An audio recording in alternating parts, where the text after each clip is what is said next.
தேவனுக்கே மகிமை உண்டாகட்டும். ஆண்டவராய் இயேசு கிறிஸ்துவின் நாமத்தினால் உங்கள் யாவருக்கும் என் அன்பின் வாழ்த்துக்கள். எக்ஸோடஸ் டிவியின் அருளுரை துளிகள் என்ற நிகழ்ச்சியின் வாயிலாக இந்த காலை வேளையில் தேவனுடைய வார்த்தையோடு உங்களை சந்திப்பதிலும் நான் மிகுந்த மகிழ்ச்சி அடைகின்றேன். இன்றைய காலை தியானத்திற்காக எபிரேயருக்கு எழுதின நிருபத்தில் வரக்கூடிய 13 அறிவுரைகள் என்ன என்பதை நாம் கற்றுக்கொள்ளப் போகின்றோம். அன்றைக்கு இந்த நிருபம் எழுதப்பட்ட போது நம்மை போன்றதான ஆண்டவராய் இயேசு கிறிஸ்துவை சொந்த இரட்சகராக உள்ளத்தில் ஏற்றுக்கொண்டு வாழ்ந்த விசுவாசிகள் கூட்டத்திற்கு தான் இது எழுதப்பட்டது. அதாவது நிருபங்கள், எல்லா நிருபங்களுமே யூதர்களுக்கு அல்ல, மாறாக யூத கிறிஸ்தவர்களுக்கு எழுதப்பட்டது.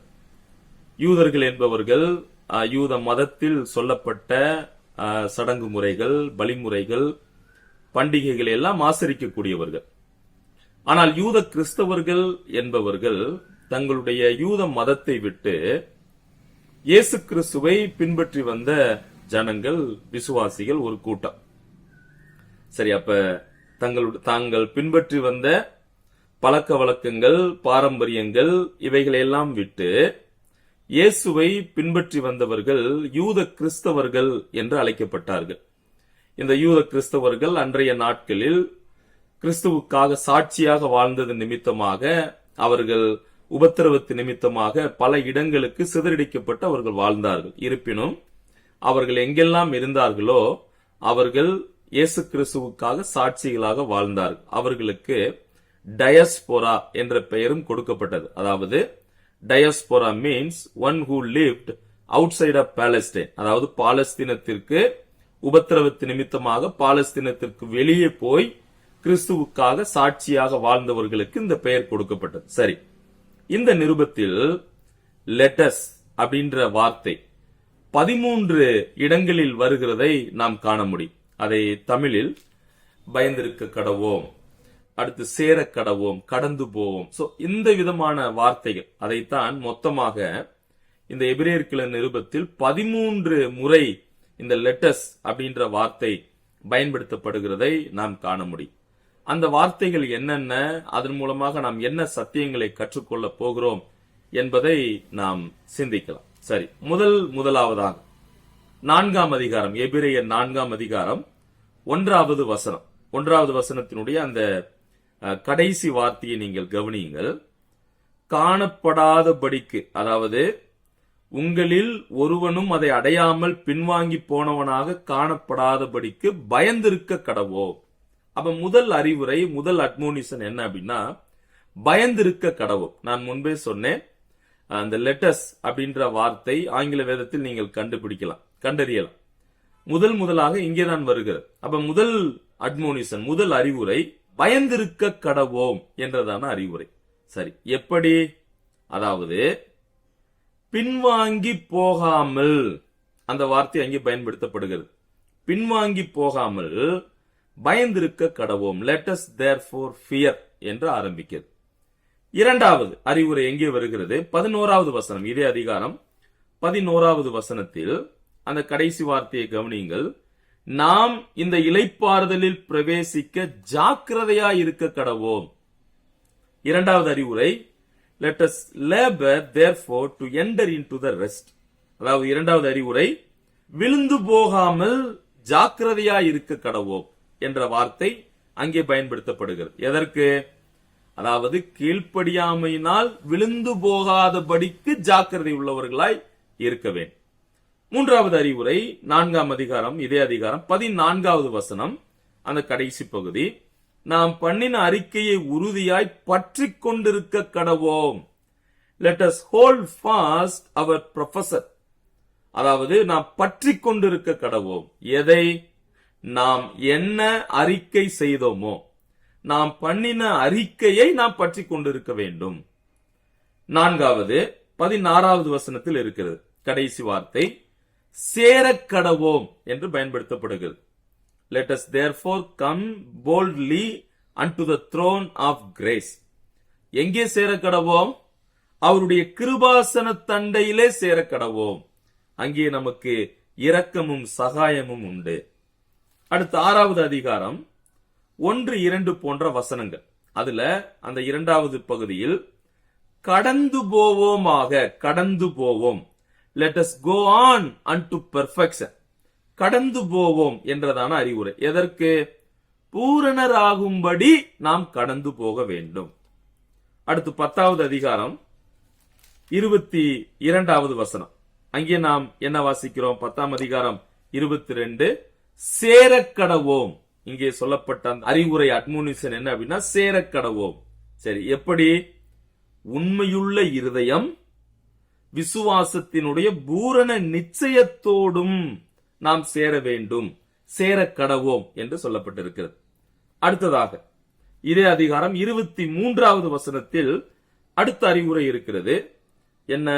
உறுதியாயிருக்க கடவோம். 23வது வசனம், அதுல முதல் பகுதி. அல்லாமலும் நம்முடைய நம்பிக்கையை அறிக்கையிடுகிறதில் அசைவில்லாமல் உறுதியாயிருக்க கடவோம். சரி, உறுதியாயிருக்க கடவோம். எதுல? நம்பிக்கையை அறிக்கையிடுதலில் அசைவில்லாமல் நாம் உறுதியோடு இருக்க வேண்டும். Let us hold fast the profession of our faith without wavering. அடுத்த அறிவுரை இதே அதிகாரம் 24, 25 போன்ற வசனங்களில் வருகிறது. அங்கே என்ன அறிவுரை? புத்தி சொல்ல கடவோம். Let us consider one another to provoke and to love and to do good works. புத்தி சொல்ல கடவோம். என்ன? அதாவது சபை கூடி வருதலை சிலர் விட்டு விடுகிறது போல நாமும் விட்டு விடாமல் ஒருவருக்கொருவர் புத்தி சொல்ல வேண்டும். அடுத்து 12ஆம் அதிகாரம் 1வது வசனம். அங்கே சொல்லப்பட்ட அறிவுரை பொறுமையோட ஓடக்கடவோம். இங்கே சொல்லப்பட்ட அட்மோனிஷன் ஓடக்கடவோம். எவ்வாறு? பொறுமையோடே. அதுல இன்னொரு வார்த்தை உண்டு, பாரமான யாவற்றையும் தள்ளிவிட்டு பொறுமையோட ஓடக்கடவும். Let us lay aside every weight. அடுத்து மறுபடியும் அதே 12ஆம் அதிகாரம் 28வது வசனத்தில் பற்றி கொள்ள கடவோம் என்று சொல்லுகிறார். 12ஆம் அதிகாரம் 28வது வசனத்தை கவனியுங்கள். 28ல கடைசி பகுதி. ஆராதனை செய்யும்படி கிருபையை பற்றி கொள்ள கடவோம். எதை நாம் பற்றி கொள்ள வேண்டும்? கிருபையை பற்றி கொள்ள வேண்டும். Let us cling on grace or let us have grace. கிருபையை நாம் பற்றி கொள்ள வேண்டும். 13ஆம் அதிகாரம் 13வது வசனத்தில் அங்கே என்ன அறிவுரை சொல்லப்பட்டிருக்கிறது? புறப்பட்டு போக கடவோம். புறப்பட்டு போக கடவோம். Let us go forth therefore unto him without the camp அப்படின்னு இருக்கு. அதாவது 13 கவனிங்கள். நாம் அவருடைய நிந்தையை சுமந்து பாளையத்துக்கு புறம்பே அவரிடத்திற்கு போக கடவோம். சோ நிந்தை நமக்கு வரும். இருப்பினும் அங்கே சொல்லப்பட்டிருக்கிறது நாம் அவருடைய நிந்தையை சுமந்து கொண்டு அவரிடத்தில் போக வேண்டும். கடைசியாக இதே அதிகாரம் 15வது வசனத்தில் செலுத்த கடவோம் என்ற வார்த்தை பயன்படுத்தப்படுகிறது. இங்கே சொல்லப்பட்ட அறிவுரை இது. 15வது வசனத்தை கவனியுங்கள். நான் முழுவதுமாக வாசிக்கிறேன். ஆகையால் அவருடைய நாமத்தை துதிக்கும் உதடுகளின் கனியாகிய ஸ்தோத்திர பலியை அவர் மூலமாய் எப்போதும் தேவனுக்கு செலுத்த கடவோம். சோ இங்கே சொல்லப்பட்ட அறிவுரை செலுத்த கடவோம். எதை? ஸ்தோத்திர பலியை. தேவன் நமது வாழ்வில் எவ்வளவோ நன்மைகளை செய்திருக்கிறார்.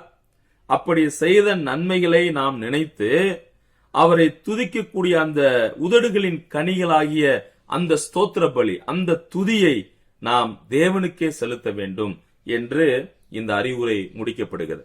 எனவே பிரியமானவர்களே, இந்த காலை வேளையில் இந்த சத்தியத்தை நாம் அறிந்து கொள்வோம். என்ன?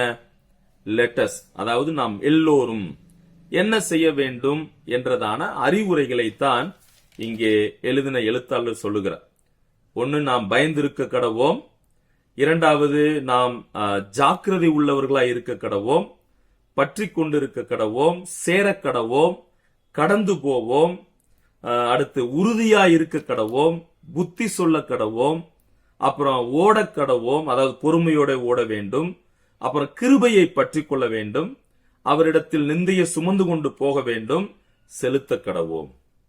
நமக்கு கொடுக்கப்பட்ட அறிவுரைகள் இது. எனவே நீங்களும் நானும் இந்த சத்தியத்தை உணர்ந்து நாம் ஒருபோதும் அல்லது எக்காலத்திலும் அவரை விட்டு பின்வாங்கி போகாமல் அவருக்கு கீழ்ப்படியக்கூடிய கீழ்ப்படிதலோடு, உண்மையான இருதயத்தோடு, உண்மையான விசுவாசத்தோடு, அசைவில்லாத நம்பிக்கையோடு, மற்றவர்கள் விட்டுவிடுகிறது போல நாம் சபை கூடி வருதலை விட்டுவிடாமல் பொறுமையோட கிருபையை பற்றி கொண்டவர்களாக, நிந்தையை அவருக்காக ஏற்றுக்கொண்டவர்களாக, அவருக்கு நாம் துதி ஸ்தோத்திரங்கள் செலுத்தும்படியாக ஆண்டவர் நம்ம ஒவ்வொருவருக்கும் உதவி செய்வாராக. தேவனுடைய நாமம் மகிமைப்படட்டும். ஆமென்.